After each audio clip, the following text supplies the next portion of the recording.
Bonsoir à tous les enfants. L'histoire de ce soir que je vais vous présenter s'intitule Petit chat et sourisette. Cette histoire, écrite et réalisée par le monde des enfants, va bientôt débuter. Mais avant de poursuivre cette histoire, j'ai quelques petites questions pour toi. T'es-tu brossé les dents? As-tu enfilé ton pyjama? As-tu fait un gros câlin à tes parents? As-tu attrapé ton doudou? Bien! À présent, dirige-toi très rapidement vers ton lit, glisse-toi sous ta couverture et ferme tes petits yeux, car l'histoire va bientôt commencer.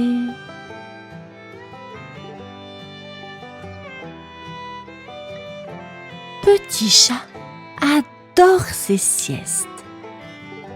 Tous les après-midi, il se roule en boule sur le coussin moelleux près de la fenêtre et s'endort en un clin d'œil. Aujourd'hui ne fait pas exception. Le soleil brille doucement à travers la vitre et un léger vent fait danser les feuilles dehors. Petit chat bâille longuement et se laisse aller dans les bras de Morphée, rêvant de papillons et de nuages de lait. Mais, dans l'eau, quelqu'un d'autre observe. Derrière une petite fissure dans le mur, Sourisette, une petite souris malicieuse, épie son grand ennemi avec un sourire en coin. C'est l'heure de s'amuser, dit-elle en sortant discrètement de sa cachette. Sourisette adore faire des farces à Petit chat, surtout lorsqu'il dort. Elle sait qu'il est bien trop fier pour admettre qu'une petite souris peut le piéger. C'est pourquoi chaque sieste est une nouvelle opportunité pour elle. Doucement, elle grimpe sur le coussin en veillant à ne pas le réveiller. Elle tire de sa poche de longs spaghettis qu'elle a chippés dans la cuisine. Avec précision, elle colle délicatement les pattes sur la moustache de Petit chat endormi. Une moustache géante et tordue. Sourisette réprime un fou rire en voyant le résultat. Satisfaite de son œuvre, elle s'éclipse rapidement, laissant Petit chat dormir, inconscient de sa nouvelle moustache. Sourisette retourne à sa cachette, prête à assister au réveil de son ami et à l'explosion de rire qui suivra. L'après-midi promet d'être très très drôle. Petit chat se réveille lentement, les yeux encore mi-clos. Il s'étire de tout son long, un bâillement gigantesque lui échappant.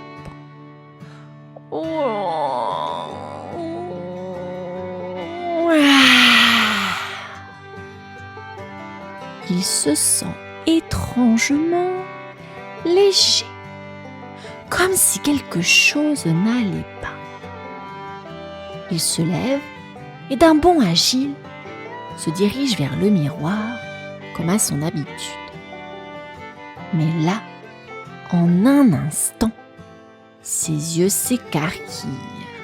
« Qu'est-ce que... » s'exclame-t-il en voyant son reflet. Ses moustaches, autrefois fines et élégantes, sont maintenant remplacées par deux énormes spaghettis tordus et pendants. Petit chat secoue la tête de gauche à droite, espérant que ses étranges moustaches tomberaient. Mais non, elles restent collées sur son visage comme par magie. Il tourne sur lui-même essaie de les attraper avec ses pattes, mais rien n'y fait. Complètement confus, il se met à renifler ses propres moustaches. Une odeur de sauce tomate? Mais c'est quoi ce truc? Grogna Petit Chat, ses oreilles plaquées en arrière. Depuis quand mes moustaches sentent-elles la pasta? Furieux, Petit Chat court dans toute la maison à la recherche du coupable. Il examine le miroir de plus près, persuadé que c'est lui qui est défectueux. Peut-être que je devrais nettoyer le miroir, se dit-il. Il attrape un chiffon, frotte énergiquement, mais le reflet ne change pas. Toujours ces spaghettis ridicules. Pendant ce temps, Sourisette, bien cachée derrière la commode, l'observe en silence, les larmes de rire aux yeux. Petit Chat est dans tous ses états, incapable de comprendre ce qui lui est arrivé. Sourisette jubile. C'est la première farce du jour et ça promet d'être une journée mémorable. Petit Chat, encore vexé par ses nouvelles moustaches, décide qu'il ne peut plus se laisser faire. Cette fois, je vais attraper celui qui m'a fait cette farce, murmura-t-il, les yeux plissés et déterminé. Il est sûr que la petite souris est derrière tout ça. C'est toujours elle avec ses bêtises. Il réfléchit un moment. Comment piéger une souris si rapide? Une idée lui vient. Il va feindre de dormir comme si de rien n'était.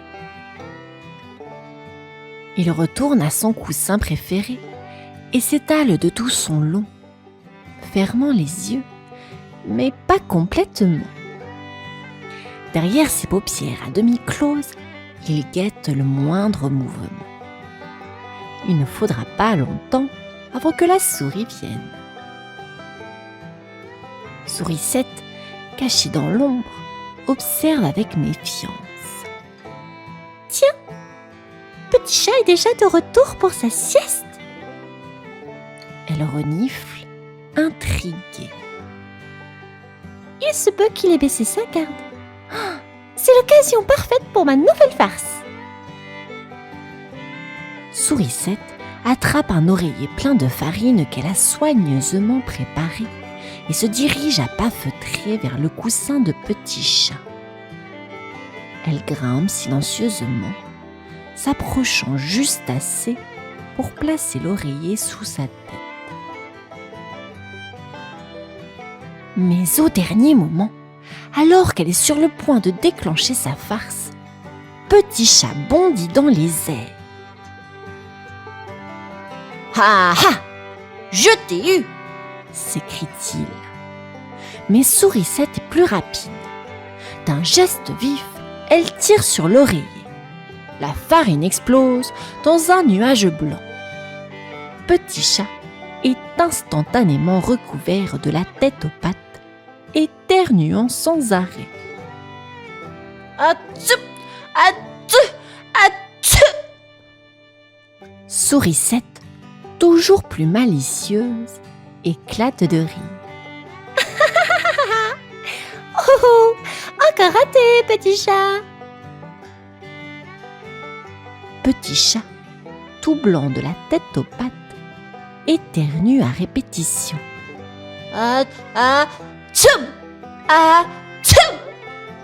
Il tente de secouer la farine qui le recouvre, mais à chaque mouvement, un nouveau nuage blanc s'élève autour de lui. Oh non, gémit-il. Je ressemble à un bonhomme de neige. Sourisette, perchée en haut de l'étagère, rit aux éclats. Alors, Petit Chat, encore essayer de m'attraper? Agacé, mais loin d'abandonner, Petit Chat bondit vers l'étagère, prêt à attraper la coquine de souris.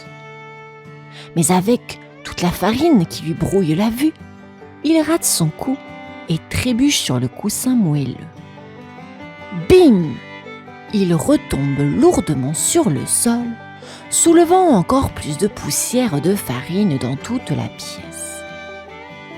Sourisette, toujours hilare, se balance joyeusement sur une cordelette suspendue au plafond, évitant agilement chaque tentative de Petit Chat pour la saisir.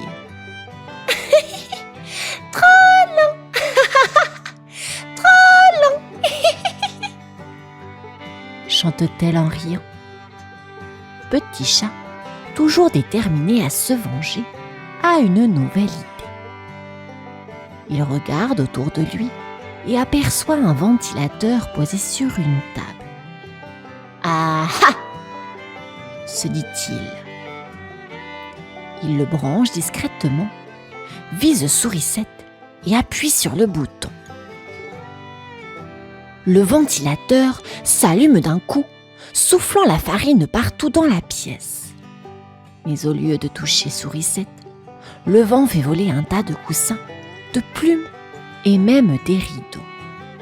Petit Chat se retrouve à nouveau au milieu d'un chaos total, étouffé par un nuage de farine et de plumes. Sourisette, elle, virevolte dans l'air, portée par le vent du ventilateur. On dirait que tu as fait une tempête à l'intérieur, crie-t-elle en riant, flottant à travers la pièce, tandis que Petit Chat grogne dans son tas de coussins. Ce n'est pas aujourd'hui qu'il prendra sa revanche. Petit Chat, désormais couvert de farine, de plumes et même d'un rideau, se lève, déterminé à ne pas laisser la petite souris gagner une fois de plus. « Ça suffit, cette fois, c'est moi qui vais la piéger », murmure-t-il, les yeux plissés avec ruse. Il élabore alors un plan génial. Il va faire croire qu'il a abandonné. Sourisette ne pourra pas résister à l'envie de me faire une autre farce, se dit-il en souriant malicieusement. Alors, il fait semblant de s'étirer, bâille bruyamment, puis retourne s'allonger sur son coussin, faisant mine d'être épuisé. Il ferme les yeux, mais garde ses grandes oreilles bien attentives. Depuis sa cachette, Sourisette observe la scène avec curiosité. « Oh, Petit Chat abandonne déjà ?» Elle gratte son menton en réfléchissant. Ça ne lui ressemble pas, mais c'est trop tentant pour que je laisse passer l'occasion. Sourisette, sûre d'elle, s'approche doucement avec une nouvelle idée. Cette fois, elle a préparé un seau d'eau. Elle monte discrètement sur une étagère juste au-dessus de Petit Chat, prête à renverser l'eau sur lui. Mais au dernier moment, Petit Chat bondit en l'air. « Je t'ai eu cette fois-ci !» crie-t-il. Sourisette, surprise, lâche le seau et c'est elle qui reçoit toute l'eau, tombant dans une grande flaque. Petit Chat éclate de rire. « Qui est mouillé maintenant, hein ?» demanda-t-il en riant aux éclats. Sourisette, toute trempée, le regarde, bougonne un instant, puis se met à rire elle aussi. Finalement, c'est plutôt drôle de voir les rôles inversés. Mais une chose est sûre, Sourisette prépare déjà sa prochaine farce. Sourisette, encore toute trempée, sèche ses moustaches et jette un coup d'œil en coin à Petit Chat qui continue de rire. « D'accord, tu as gagné cette fois, mais ne t'y habitue pas trop. » Petit Chat, fier de son coup, s'assoit sur son coussin en ronronnant. « Enfin, j'ai réussi !» pense-t-il. Il savoure sa petite victoire, mais au fond de lui, il sait que Sourisette n'a pas dit son dernier mot. Après tout, elle est la reine des farces et des mauvais tours. Alors qu'il commence à se détendre, Sourisette, maligne, feint d'abandonner. Elle soupire dramatiquement. « Oh, tu es bien trop fort pour moi, petit chat. Je n'ai plus d'idée de farce. Peut-être que je devrais simplement m'installer ici et me reposer. » Elle s'installe confortablement juste à côté de Petit Chat. Celui-ci, surpris mais content de la voir se calmer, se dit qu'il a finalement remporté la bataille. Il reste là un moment, côte à côte, profitant du calme après cette journée pleine de mésaventures. Mais tout à coup, Petit Chat entend un léger clic. Intrigué, il regarde autour de lui. Qu'est-ce que c'était ? Avant qu'il ne puisse réagir, il sent quelque chose chatouiller ses pattes. En regardant sous son coussin, il découvre une ficelle attachée à un dispositif secret mis en place par Sourisette bien avant tout ce chaos. Avec un pouf, une pluie de confettis colorés se déverse sur sa tête, le recouvrant entièrement. Sourisette éclate de rire. Touché! Même quand tu gagnes, tu perds un peu, Petit Chat. Petit Chat, tout confetti, secoue la tête et sourit. Un jour, Sourisette, un jour. Mais pour l'instant, il se contente de ronronner doucement en se demandant quelle sera la prochaine farce.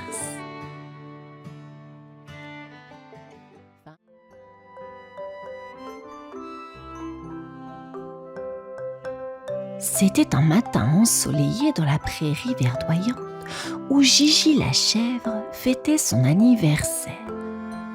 Ses amis, des lapins aux yeux brillants et des oiseaux chantants, avaient décoré la prairie avec des guirlandes colorées et des fleurs. Les cadeaux s'amoncelaient autour d'elle, brillants et attrayants.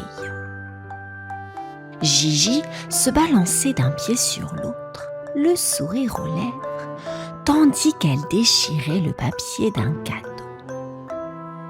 « Oh, c'est une jolie clochette !» s'exclama-t-elle en admirant le cadeau. Mais son sourire s'estompa peu à peu, remplacé par un regard préoccupé. Les rires et les éclats de joie de ses amis semblaient de plus en plus lointains. « Pourquoi est-ce que je me sens si étrange ?» pensa-t-elle en observant la fête. « Tout semble parfait, mais quelque chose cloche. Est-ce que grandir signifie que je ne pourrai plus jouer comme avant ? Peut-être que tout ce que j'aime aujourd'hui va disparaître quand je deviendrai plus grande. » Gigi s'éloigna doucement de la fête, se dirigeant vers un coin tranquille de la prairie. Elle s'assit sous un grand arbre, le regard perdu dans l'horizon. Elle réfléchissait, se demandant si grandir allait vraiment signifier perdre tout ce qui lui apportait du bonheur aujourd'hui. Les jours suivants, Gigi remarqua des changements qui la déconcertaient. Ses cornes, autrefois petites et arrondies, commençaient à pousser, se recourbant lentement vers le ciel. Sa voix, qui avait toujours été douce comme une mélodie, se mettait à résonner avec une tonalité plus grave. chaque fois qu'elle se regardait dans l'eau d'un ruisseau, elle voyait une Gigi un peu différente, une Gigi qui grandissait. En jouant dans la prairie, Gigi entendit les autres chèvres discuter. « On regarde les cornes de Gigi !» murmura une chèvre plus âgée. « Elle devient une grande chèvre maintenant. » Les mots flottaient dans l'air et Gigi se sentit mal à l'aise. Les rires et les jeux semblaient s'éloigner d'elle, comme si elle devenait un étranger dans son propre monde. « Qu'est-ce que je vais devenir ?» pensa-t-elle avec une boule dans la gorge. « Est-ce que mes amis vont toujours m'aimer avec mes cornes plus grandes et ma voix différente ? Est-ce que je vais perdre ce qui fait de moi Gigi ?» Soudain, elle aperçut un papillon coloré qui se posait délicatement sur une fleur. Ses ailes battaient doucement dans le vent, un symbole de transformation et de beauté. Gigi soupira, espérant que peut-être grandir pourrait aussi signifier quelque chose de beau et de précieux. Un après-midi brumeux, Gigi se promenait le long des collines en espérant trouver une réponse à ses questions. Ses pensées étaient tourmentées par l'idée de grandir et de se transformer en quelque chose qu'elle ne reconnaissait pas. Soudain, elle aperçut une silhouette majestueuse au sommet d'une colline. C'était un vieux bouc aux cornes imposantes et aux yeux pleins de sagesse. « Bonjour, jeune chèvre !» dit-il d'une voix profonde mais douce. « Tu sembles préoccupée. Que t'arrive-t-il ?» Gigi hésita un instant, puis partagea ses craintes avec lui. « J'ai peur de grandir. Mes cornes poussent, ma voix change, et je me demande si je serai encore moi-même. » Le sage bouc écouta attentivement, ses yeux brillants d'une compréhension ancienne. « Grandir est une aventure, Gigi, pas une fin. Chaque étape de la vie nous offre des opportunités pour découvrir des aspects nouveaux de nous-mêmes. Quand j'étais jeune, j'avais aussi peur. Mais chaque changement m'a conduit à des expériences précieuses. » Gigi écouta, fascinée. « Tu veux dire que grandir peut être quelque chose de beau ?» Le vieux bouc hocha la tête. « Absolument. Comme les arbres qui poussent et les rivières qui se transforment. Tu découvriras des aspects cachés de toi-même. Chaque étape apporte son propre cadeau. » Gigi regarda le ciel, réfléchissant aux paroles du sage bouc. Une étincelle d'espoir naquit dans son cœur. Peut-être que grandir n'était pas aussi effrayant qu'elle le pensait. Peut-être que c'était une chance de découvrir quelque chose de merveilleux. Le vieux bouc invita Gigi à le suivre sur une colline escarpée, offrant une vue panoramique sur la vallée en contrebas. « Regarde ce chemin, Gigi !» dit-il en désignant les différents sentiers serpentant à travers les champs et les bois. Chacun d'eux représente une aventure différente. Chaque route est unique, tout comme chaque étape de la vie. Gigi, les yeux écarquillés, observait les chemins qui se déroulaient devant elle. « C'est magnifique !» murmura-t-elle. « Mais comment savoir quel chemin choisir ?» Le sage bouc sourit avec bienveillance. « Il n'y a pas de bon ou de mauvais chemin. Chaque route te mènera à des découvertes différentes.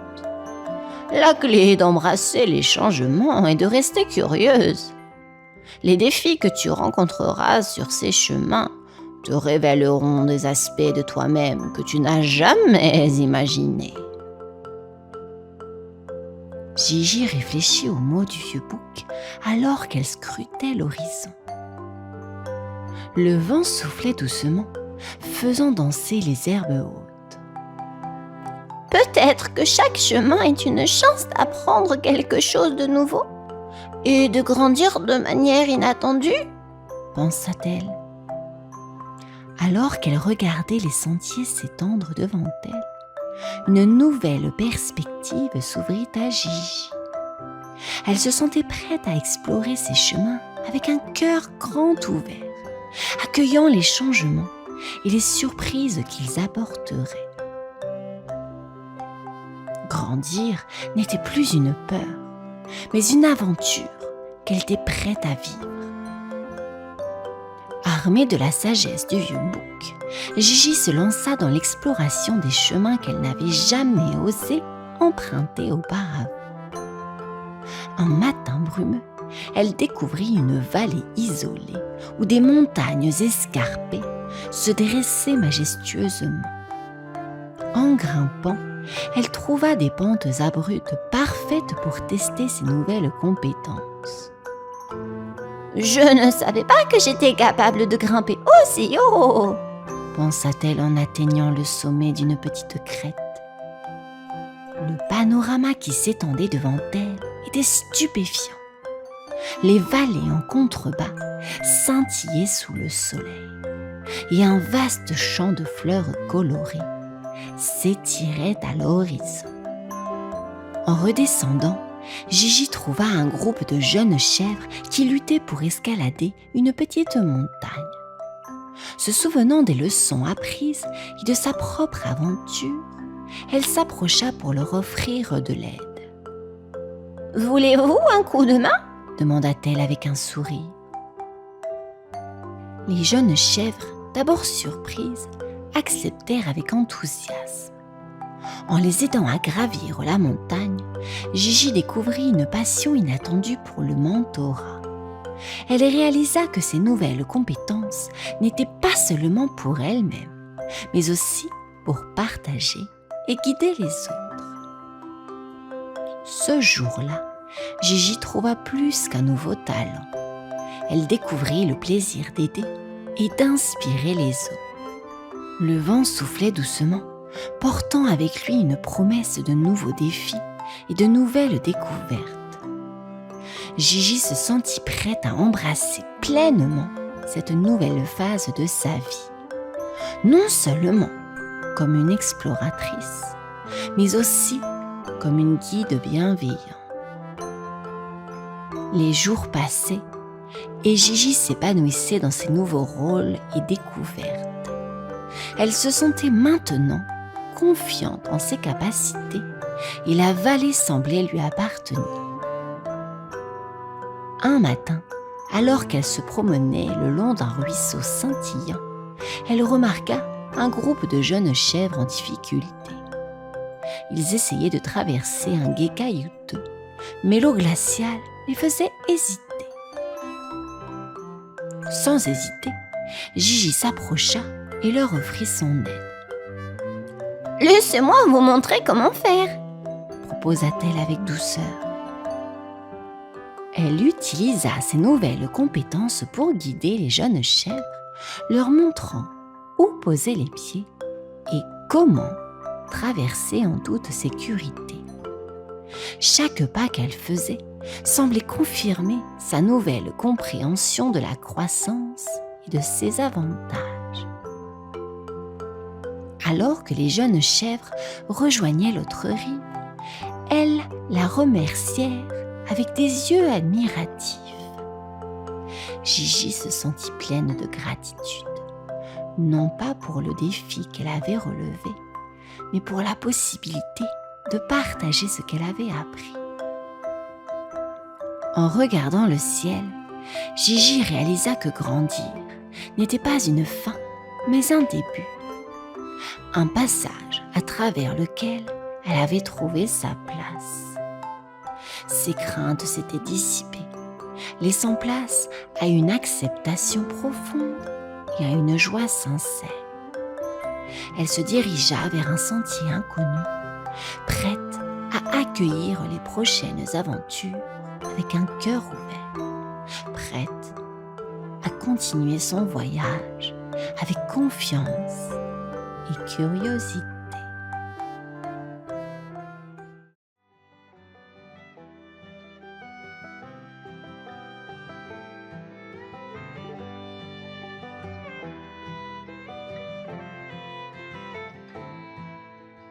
Sam Sam, un renard roux, avec un sourire malicieux, trottinait joyeusement dans la forêt.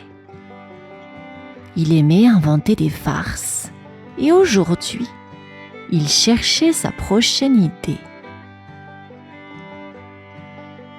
En passant près d'un ruisseau, il aperçut une petite souris grise qui regardait fixement le ciel. Intrigué, Sam Sam s'approcha en douceur, ses pattes ne faisant presque pas de bruit. La petite souris, absorbée par les oiseaux qui volaient au-dessus, ne le remarqua pas tout de suite. Sam Sam se racla la gorge bruyamment. « Salut !» dit-il, un grand sourire aux lèvres. La souris sursauta, fit un petit bond en arrière, puis se tourna vers lui. Elle reprit son souffle et murmura timidement. « Oh, bonjour. Qu'est-ce que tu fais ici toute seule ?» demanda Sam Sam. La souris, les yeux toujours levés, répondit doucement. « Je regarde les oiseaux. J'aimerais tellement voler comme eux. » Sam Sam éclata de rire, pas pour se moquer, mais parce que l'idée lui semblait si drôle.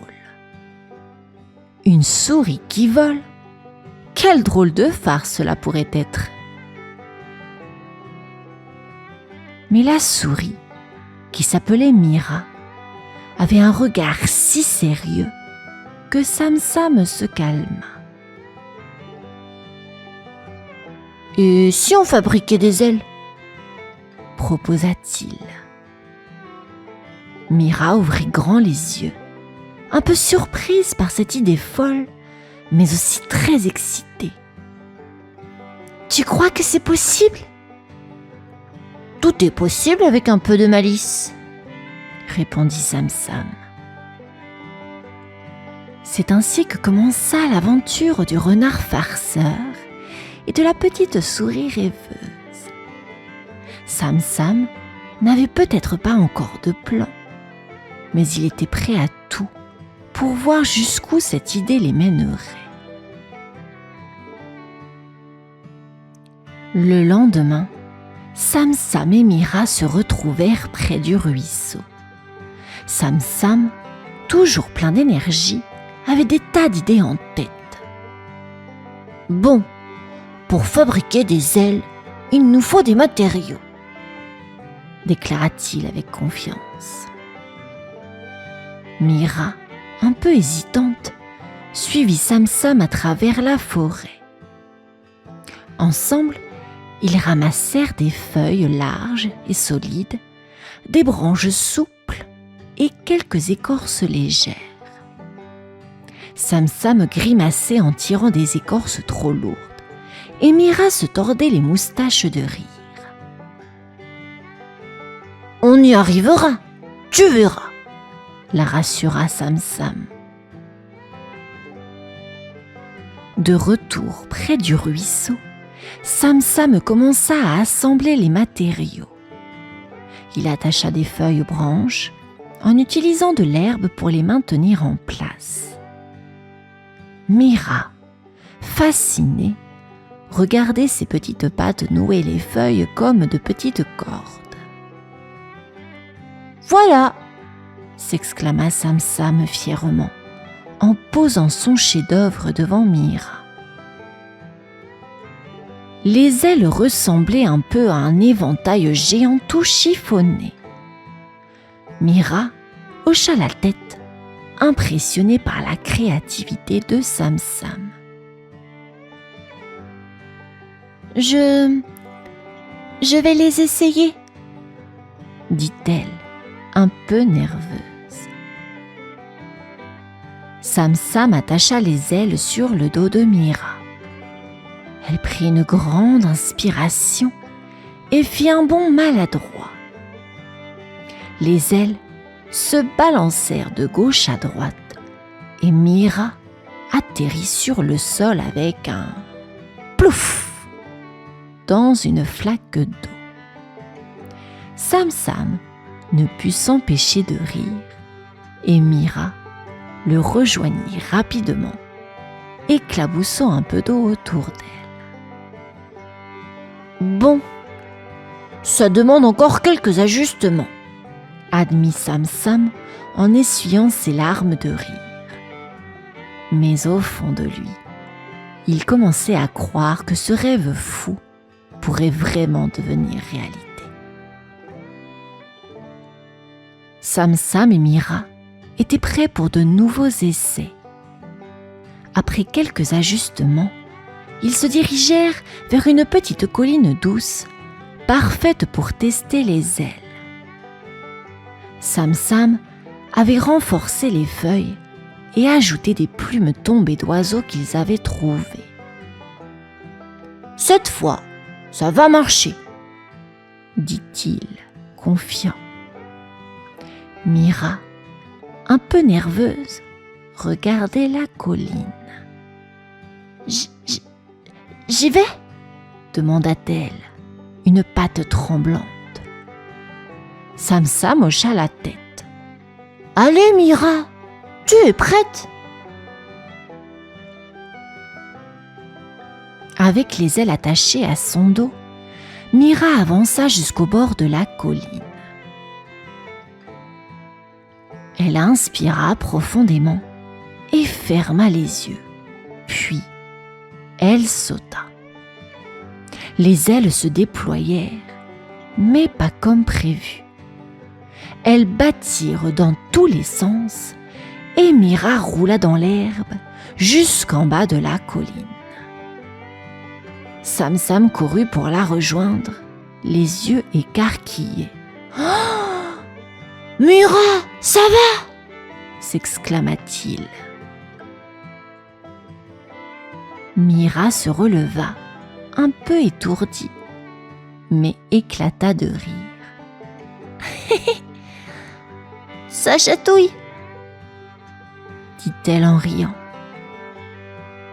Sam Sam se mit à rire aussi, soulagé. Ils firent d'autres essais.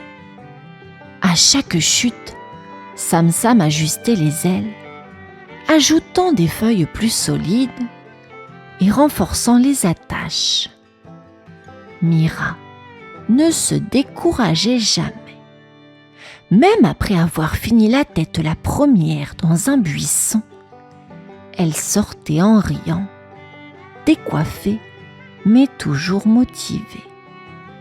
« On y est presque !» murmura Sam Sam, pensif, les yeux brillants. Il voyait la détermination de Mira et savait qu'il devait faire encore mieux. Sam Sam et Mira travaillaient de plus en plus en équipe et, petit à petit, les ailes devenaient plus stables. Ils ne se décourageaient jamais et commençaient même à croire que, peut-être, la petite souris pourrait vraiment voler. Sam Sam et Mira étaient maintenant prêts pour leur grand défi. Après des jours de travail et de rire, ils avaient fabriqué une nouvelle paire d'ailes. Cette fois, les ailes étaient renforcées avec des feuilles épaisses, des écorces solides et des plumes fines. Mira était excitée, mais un peu nerveuse aussi. « Tu es prête, Mira ?» demanda Sam Sam, un sourire confiant sur le visage. Mira hocha la tête, les pattes légèrement tremblantes. Elle regardait la colline en face d'eux.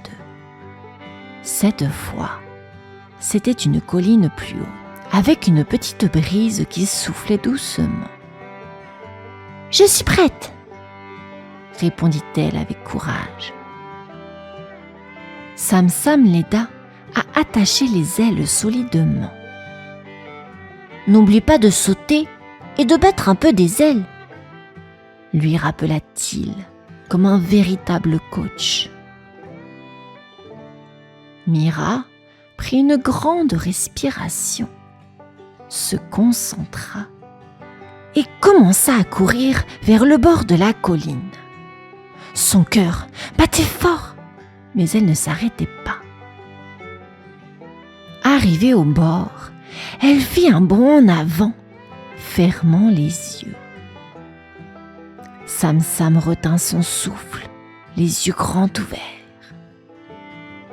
Les ailes se déployèrent et, cette fois, Mira ne tomba pas tout de suite. Elle planait doucement dans l'air. La petite souris ouvrit les yeux et réalisa qu'elle était en train de voler. « Oh, je vole !» cria-t-elle de joie. Sam Sam sauta de bonne heure en bas de la colline, courant pour suivre Mira. Elle battait un peu des ailes, flottait doucement avant de redescendre en planant jusqu'au sol. Mira atterrit légèrement, les ailes bruissant doucement. Sam Sam la rejoignit en courant. « Tu as réussi !» s'écria-t-il. Mira, les yeux brillants de bonheur, éclata de rire. Ils avaient réussi leur grand défi ensemble. Mira, toujours excitée de son premier vol, voulait essayer à nouveau. Sam Sam, avec ses yeux pétillants, était aussi enthousiaste qu'elle. « D'accord, cette fois, on va viser encore plus haut !» dit Sam Sam, en montrant une colline plus grande, au sommet bordé d'arbres. Mira regarda la colline avec de l'appréhension, mais sa détermination ne faiblissait pas. Elle prit une grande inspiration. « Allons-y !» dit-elle d'une petite voix, mais pleine de courage. Sam Sam attacha soigneusement les ailes de Mira. « Souviens-toi, prends ton élan et écoute le vent, » murmura-t-il. Mira hocha la tête. Elle était prête pour le grand vol. Elle s'élança, battant des pattes pour prendre de la vitesse. La brise légère faisait flotter ses moustaches et lorsqu'elle atteignit le bord de la colline, elle sauta. Cette fois, les ailes se déployèrent parfaitement et Mira se sentit portée par le vent. Elle ouvrit grand les yeux. Elle volait vraiment. En bas, Sam Sam bondissait de joie, les pattes dans l'air. « Tu voles, Mira! Tu voles !» Mira flotta gracieusement, ses ailes bruissant comme les feuilles dans les arbres. Elle tourna doucement en rond, découvrant la vue magnifique depuis les airs. Les oiseaux s'approchèrent curieusement, chantant joyeusement autour d'elle. Mira battait des ailes avec précaution planant avec aisance. Elle se sentait légère, libre et tellement heureuse. « Je peux voler! Je peux voler !» riait-elle, les yeux brillants. Après un moment magique, Mira décida de redescendre lentement. Elle atterrit en douceur sur l'herbe, tout sourire. Sam Sam se précipita vers elle, le cœur battant. « Mira, tu l'as fait !» dit-il, ému. Mira regarda le ciel avec émerveillement. Elle avait réalisé son rêve, et tout ça grâce à leur incroyable amitié. Après le grand vol de Mira, Sam Sam et la petite souris se retrouvaient souvent près de la colline. Ils avaient tellement de nouvelles idées pour les ailes. « Je pense qu'on peut les rendre encore plus légères, » disait Sam Sam en examinant les feuilles. Mira, elle, rêvait d'ajouter des plumes colorées pour rendre ses vols encore plus magiques. Un jour, Mira proposa une nouvelle idée. « Et si on explorait les autres collines de la forêt ?» demanda-t-elle avec enthousiasme. Sam Sam réfléchit un instant, puis sourit. « Bonne idée! Partons à l'aventure !» Les deux amis commencèrent à préparer de nouvelles ailes, plus solides et plus élégantes. Mira choisissait avec soin des plumes et des brindilles, tandis que Sam Sam faisait de son mieux pour attacher tout ça avec de l'herbe. Pendant qu'ils travaillaient, Sam Sam inventait des blagues et Mira riait à chaque fois, ce qui les motivait encore plus. Quand tout fut prêt, ils partirent explorer les collines environnantes. À chaque nouvelle colline, Mira s'élançait avec ses ailes, découvrant des vues de plus en plus belles. Sam Sam, en bas, l'encourageait et prenait note des améliorations possibles pour chaque vol.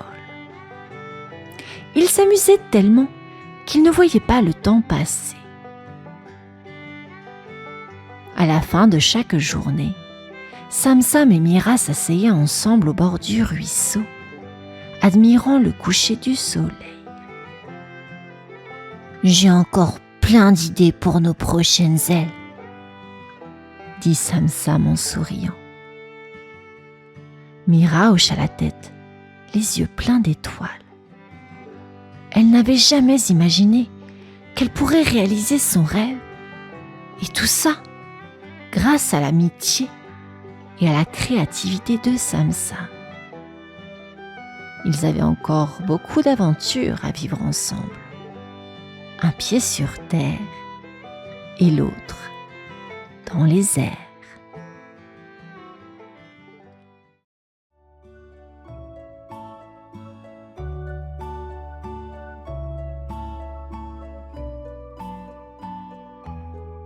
Dans la grande forêt, tout le monde s'activait.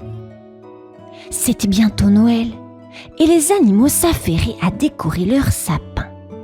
Il y avait des guirlandes de baies rouges, des noix dorées et même des champignons brillants pour ceux qui avaient beaucoup d'imagination. Barnabé, l'ours, lui, était très fier de son sapin. « Le plus grand et le plus beau !»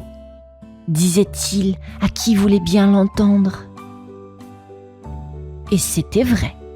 Il avait trouvé un sapin si majestueux qu'il touchait presque les nuages. Mais Barnabé était aussi un peu paresseux. « Je le décorerai demain », grogne-t-il en s'étirant. « Oh, une sieste avant Noël, ça ne se refuse pas. Alors que les autres animaux continuaient leur préparation dans une joyeuse agitation, Barnabé ronflait déjà, bien au chaud dans sa grotte. Le lendemain matin, réveillé par les chants des oiseaux, il sortit tout content. « Oh, quel beau jour pour décorer mon sapin !» Mais quand il regarda dans la clairière, il n'y avait plus rien. Plus de sapin, rien qu'un trou dans la neige. Les yeux écarquillés, Barnabé cligna plusieurs fois pour être sûr de ne pas rêver. Il s'approcha du vide en se grattant la tête. « C'est une blague ?» marmonna-t-il. Il se pencha, renifla et vit quelques aiguilles de pin qui formaient une petite piste. « Qui a osé voler mon sapin ?» rugit-il. Les écureuils, perchés sur une branche, hochèrent la tête avec inquiétude. Mais Barnabé n'attendit pas leur réponse. Il s'empara de son sac de biscuits et déclara : « On va voir qui a osé me faire ça !» Et il s'élança dans la forêt, prêt pour une drôle d'aventure. Barnabé avançait dans la forêt en suivant les petites épines de sapin tombées sur la neige.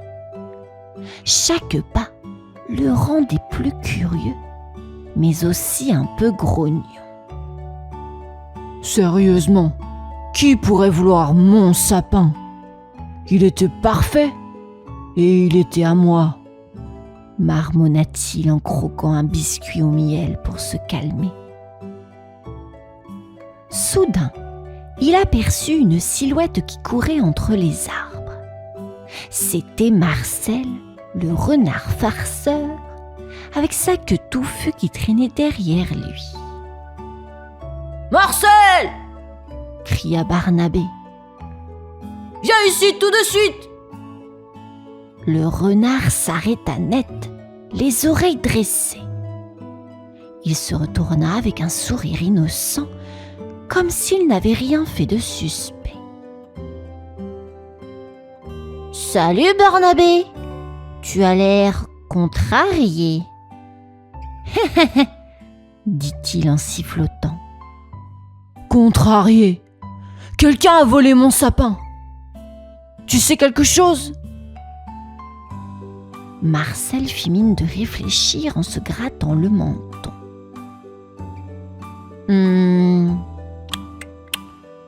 Un sapin géant ? Non, ça ne me dit rien. Mais tu sais, moi, je préfère les petites blagues, pas les gros arbres. Barnabé plissa les yeux. Ouais. Le renard esquissa un sourire espiègle. Mais si tu veux un conseil, interroge Colette la chouette. Elle voit tout, perchée là-haut. Sans attendre, Barnabé se remit en marche.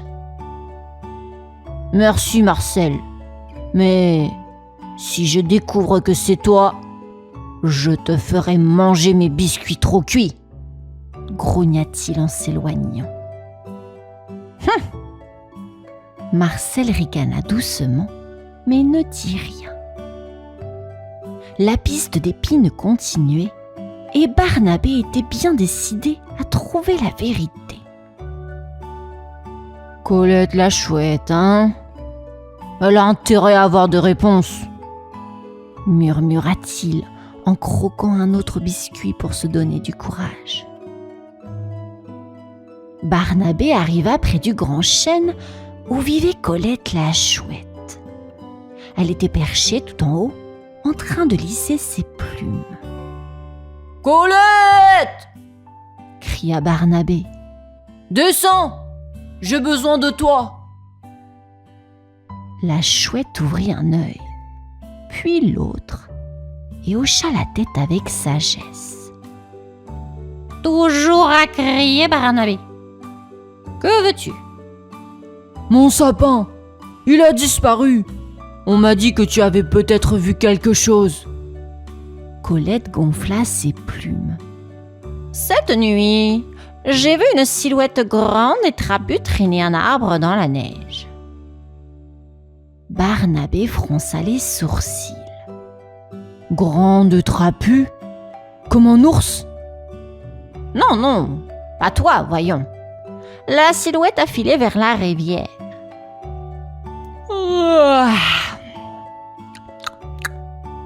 Répondit Colette avant de bâiller et de se rendormir. Barnabé continua sa route, suivant les traces. Sur le chemin, il tomba sur les castors jumeaux, Raoul et Gaston, qui empilaient des rondins. Vous deux, vous n'auriez pas vu passer un énorme sapin? Demanda Barnabé. Les castors levèrent la tête, les dents pleines de copeaux. Raoul secoua la tête.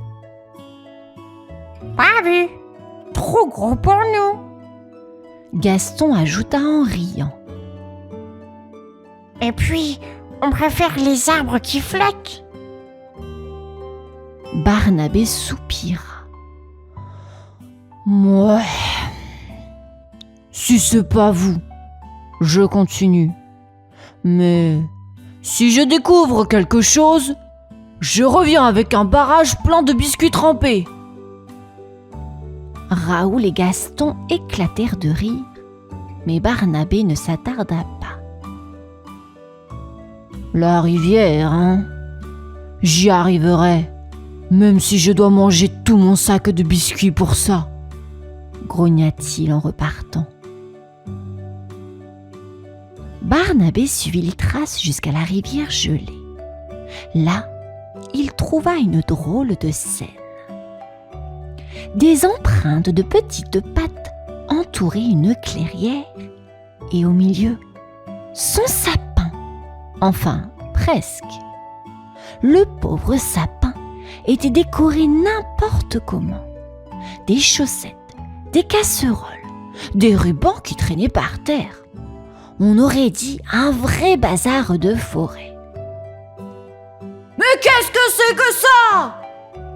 Rugit Barnabé, ses pattes sur les hanches. De derrière le sapin, une petite tête apparut.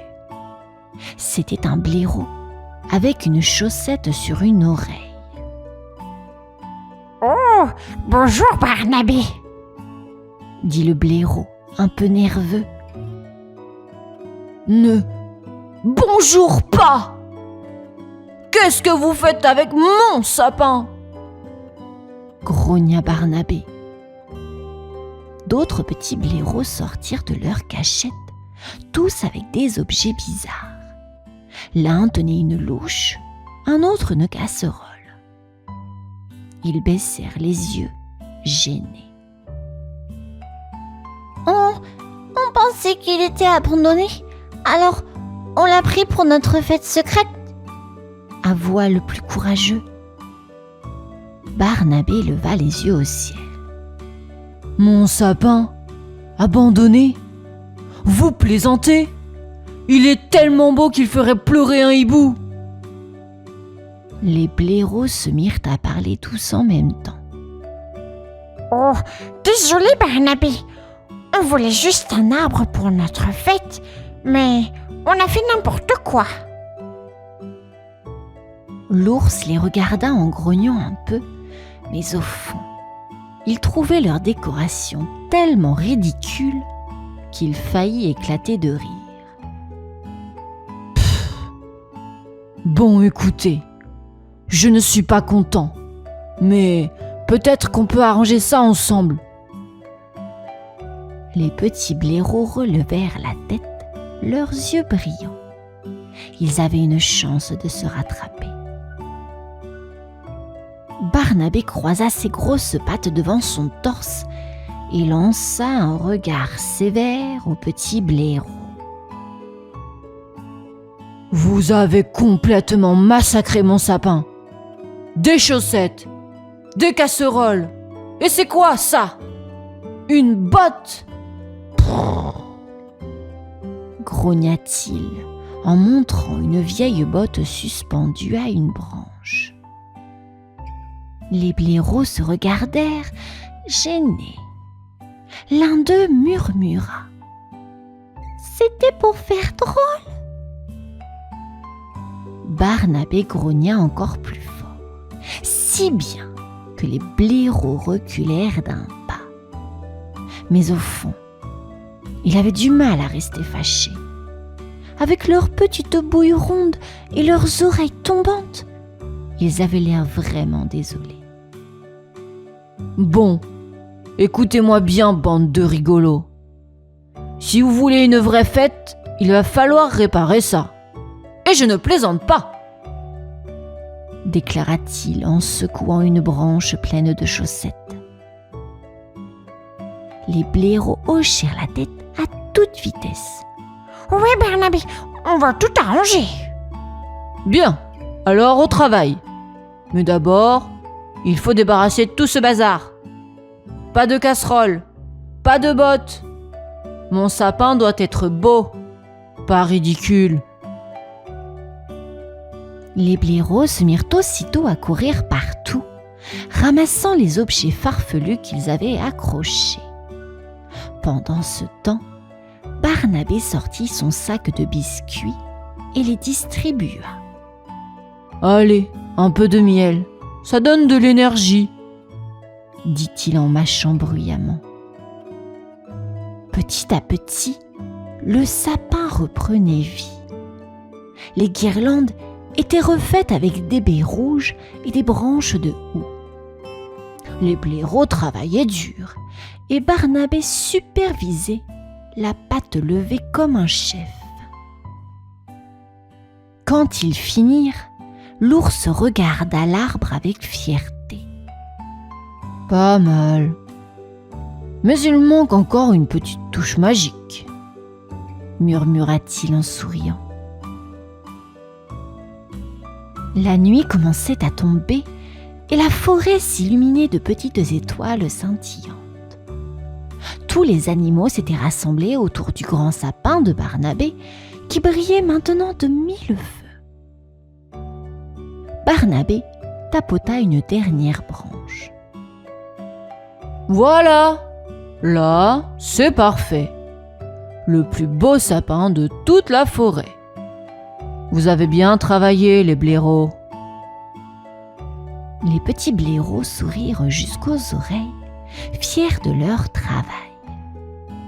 Un des plus petits demanda timidement: Tu es encore fâché, Barnabé? L'ours fit semblant de réfléchir en grattant son menton. Puis, il sourit. Non. Vous avez sauvé la situation. Alors on peut dire que je vous pardonne. Mais attention, hein. Plus jamais de casserole sur mon sapin. Tous éclatèrent de rire, même Barnabé. Les écureuils arrivèrent avec des noisettes dorées. Les oiseaux chantèrent une chanson joyeuse et les castors amenèrent une bûche glacée pour tout le monde. Soudain, Marcel le renard s'approcha avec un paquet enveloppé dans une feuille. « Tiens, Barnabé, c'est pour toi, pour te remercier d'avoir partagé ton sapin avec nous. » Barnabé ouvrit le paquet et découvrit une étoile brillante faite de brindilles et de glace. « Une étoile pour ton sapin ?» dit Marcel en souriant. Barnabé hocha la tête. « Oh, merci Marcel, c'est magnifique. » Il la plaça fièrement tout en haut du sapin. Cette nuit-là, autour du grand sapin décoré, tous les animaux de la forêt rirent, chantèrent et partagèrent un repas festif. Barnabé regarda autour de lui et murmura. Finalement, ce Noël n'est pas si mal, même avec les blaireaux. Et sous les étoiles, la forêt entière vibra d'une joie inoubliable. Fin de l'histoire, les enfants. Je vous dis à bientôt. Bonne nuit.